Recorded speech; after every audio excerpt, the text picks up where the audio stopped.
Intruder.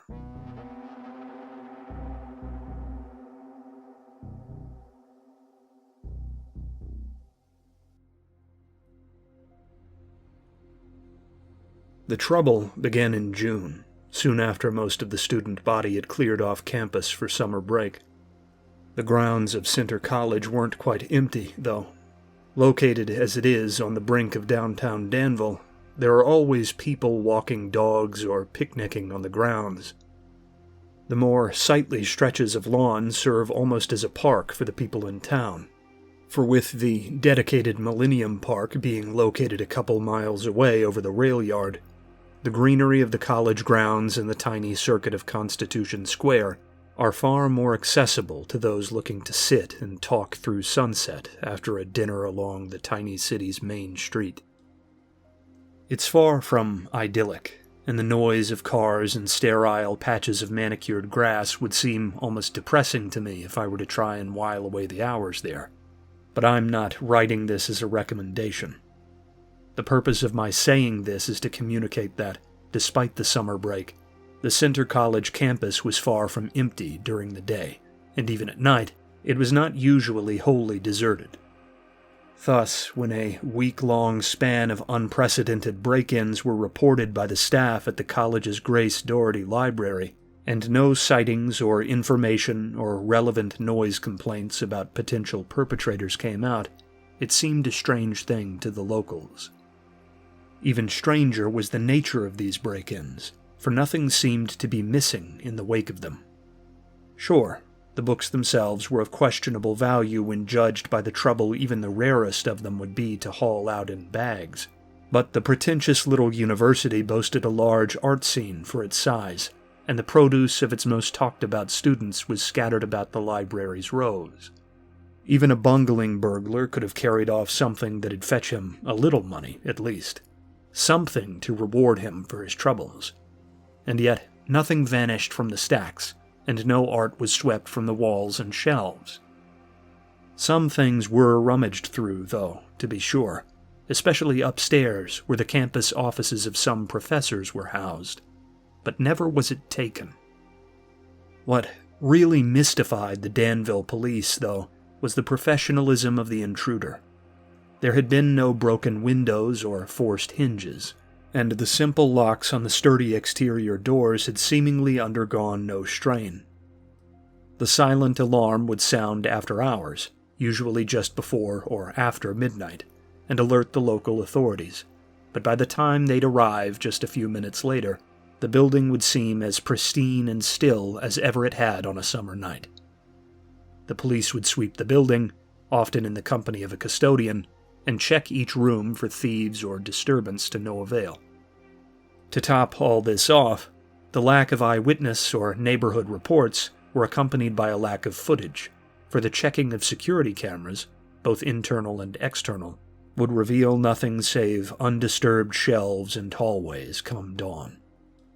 The little art college was far too small to boast its own campus police or round-the-clock security, and the small city's police were stretched thin as it was. After the first 5 nights of this, when motions were made to expand the presence of cameras on the building and bring in someone to keep an eye on the place in person, the security firm to which I belong was contacted, and I made the hour's commute down from Lexington to begin a brief stint as a temporary night watchman. Center College had seen to the camera expansion, and that left me to set up a sort of command center on the upstairs landing, overlooking the sprawling main room of the building. I set up my monitors for both interior and exterior cameras on a communal desk meant for study I'd cleared of lamps and other more ancillary decor. From my perch behind this desk, I could look down the main flight of stairs into a common sitting area of sofas and the sort of round, shapeless armchairs which seem to haunt so many college campuses. The glass panels of the front doors and windows were just beyond this, and to either side, the shelves housed on the ground floor began. Encircling this common area from above, and sharing the second floor with me, was a balconied sweep of dull, carpeted floor blanketed in yet more shelves. My back was to a wall between the entrances to a bathroom and a storage closet, and directly to my left or right were 2 hallways that housed the offices of about 8 professors and library faculty, 4 on each end. I got up there and finished readying my spot around 8 in the evening, just before the sun went down, and had enough time to wander the building and familiarize myself with the layout while light still poured through the windows.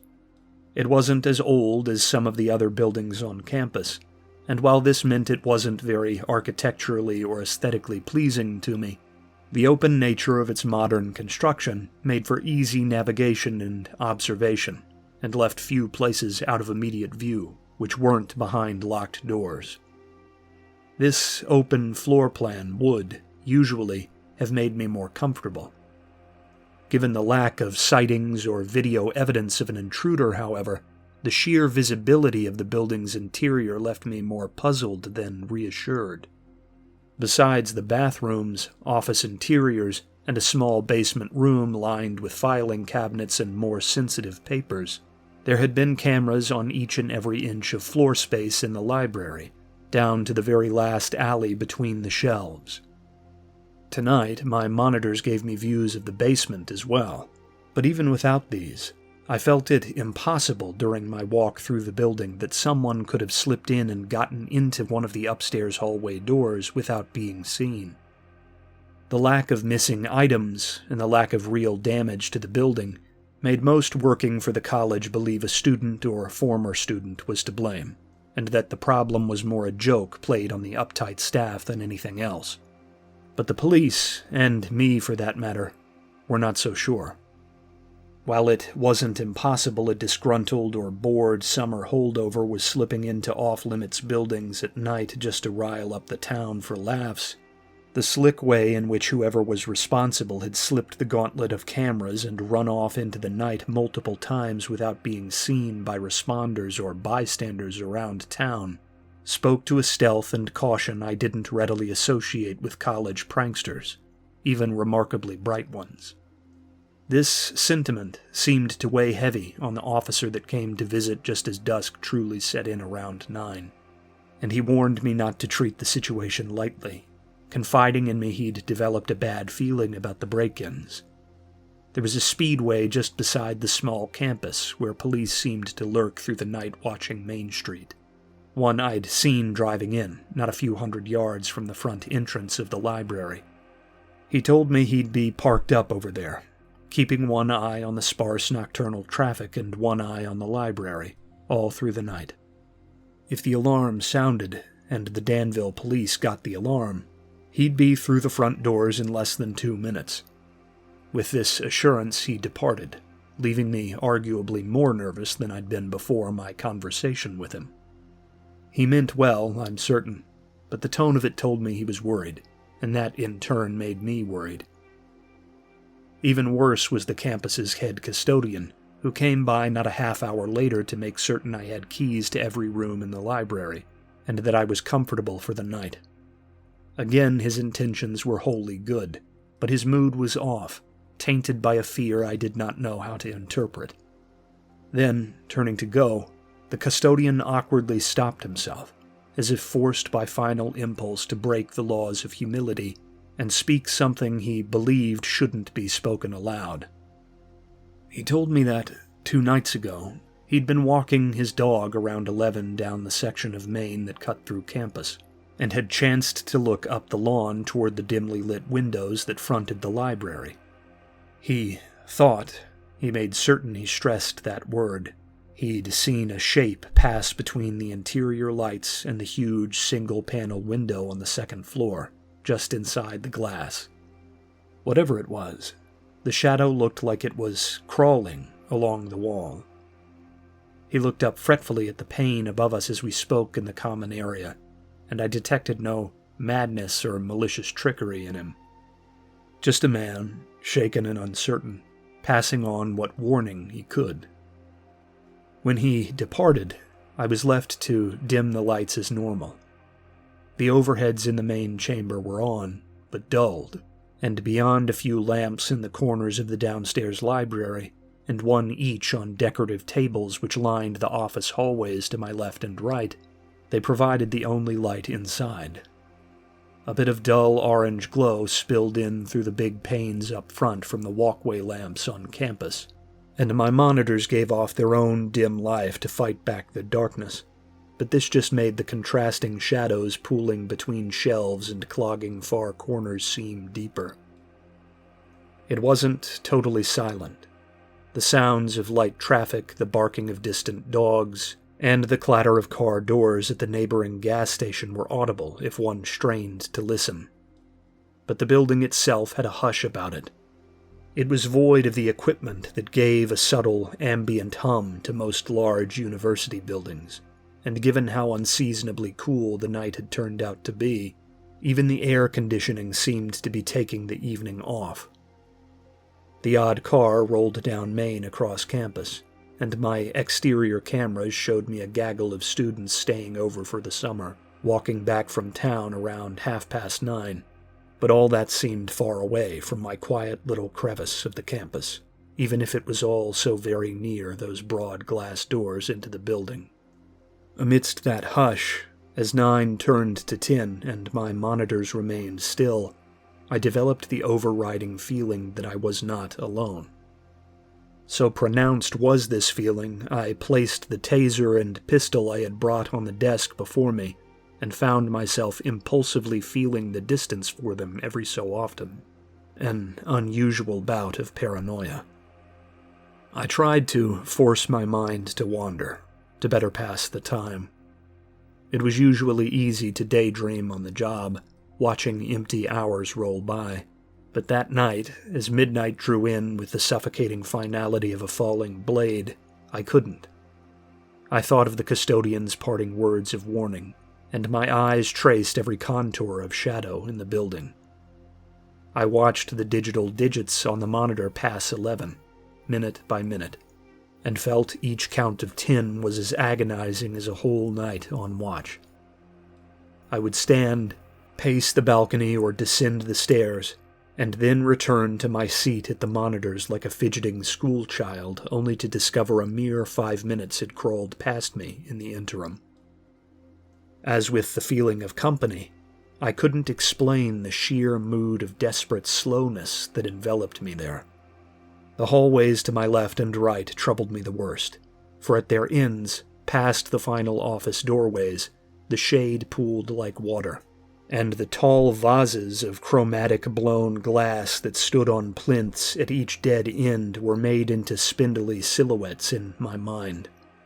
Again and again I started at the notion that I'd glimpsed a figure out of the corner of my eye as it wandered the library, only to turn to the side and find the familiar form of the towering art pieces glowering back at me from the dark. Once or twice I threw the beam of the heavy flashlight down the way, a sort of banishing spell against the most persistent phantoms clogging my mind that night. But come the next scan of the room, I'd be just as unnerved by the peripheral glass figures as ever. It was just past midnight as I hung frozen with my eyes on the clock hanging above the entryway across the room that my experience began. Given what has transpired, I'm not entirely certain of what I saw, or how much of it was exaggerated by my nerves in the dark in the hallway. But it was so vivid, so tangible, that, much as I wish it were not so, I must believe it was real. When I looked left down the hall after glimpsing the silhouette of that tall vase yet again and setting my mind ablaze with the subliminal signals of danger, the ancient animal part of me that demanded I ensure there was no threat beyond the range of my vision was finally rewarded. At first, I didn't see it. The shape of the art display drew my eye first, and for a moment, I checked off this impulse as yet another paranoid waste of worry. But then something moved higher up, along the ceiling, and I sat bolt upright in my chair. There was something up there, half emerged from the last office in the hallway. It had passed through the doorway near the top, and hung still against the ceiling with the uncanny grace of an insect. But it was large, perhaps the size of a small man, and seemed not at all troubled by the awkward contortion it must be in to have arched its body around the dip in the wall that accommodated the door. It must have been coordinated, and possessed of a cunning and instinct for stealth which drove it to open the closed door in absolute silence, for I had heard nothing of its arrival. The shadows of the hallway left it obscure, and its frozen stance gave me no hints initially as to the nature of the thing. All I could see in the dim glow of the lamp down the hall between my position and its own was that its skin was a rough, slickened, fleshy red, like an agitated rash or burn coated in a thin film of blood or mucus. Then it moved for the first time, and I realized the awkward arches anchoring it to the roof were legs.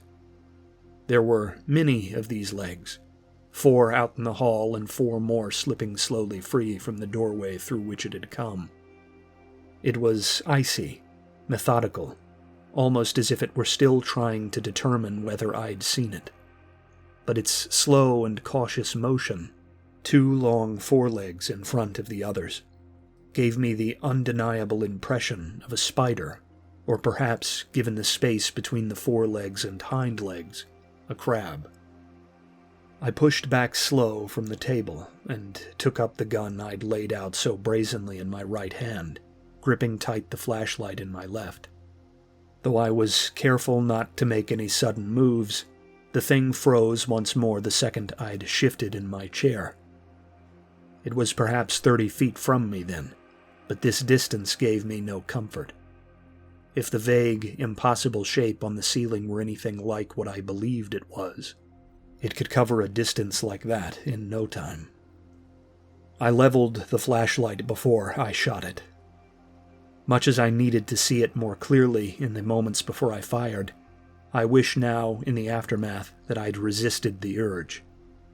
Had I shot and scared the thing without seeing the whole of it, I might now rest easier believing it really was just some nightmarish physical impossibility thrust by cosmic chance into the library.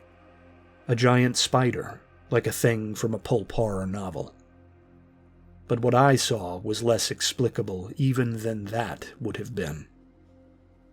When the beam touched it, it did not react, hanging still as if I might mistake it for a vile light fixture.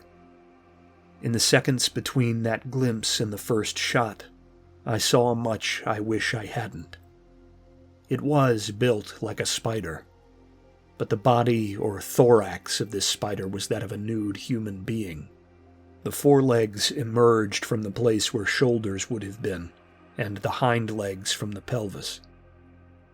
The more I think on it, the more convinced I am that the limbs were human limbs, split down the middle and reforged by some malign fleshcraft into spined and arched legs with bony hooks at their ends, suitable for the intimate and careful scuttling required of them. The flesh, as I've hinted before, was rough, like it had been exposed to days of desert sun, or the corrosive touch of acid. It was wet with a fluid I can't place, and it dripped the substance onto the carpet beneath as it hung. The worst was the head. It was like a man's skull in shape, but hung on a neck that seemed flexible as a bird's, allowing it to watch me with its face right side up even as it hung upside down. The jaw was gone, replaced with a long stinger or proboscis on the end of a tapering tongue. The eyes, at least eyes as a human being would recognize them, were different. In the sockets had developed tight clusters of much smaller orbs, perhaps 5 or 6 in each socket. Yet, despite my distance and the brevity of the sighting, I can't shake my belief that all these orbs possessed the whites and irises common to a human being. I shot it 4 times. The rest of the fire I sent its way was wasted on the ceiling or the far wall as it retreated with blinding swiftness into the office from which it had emerged.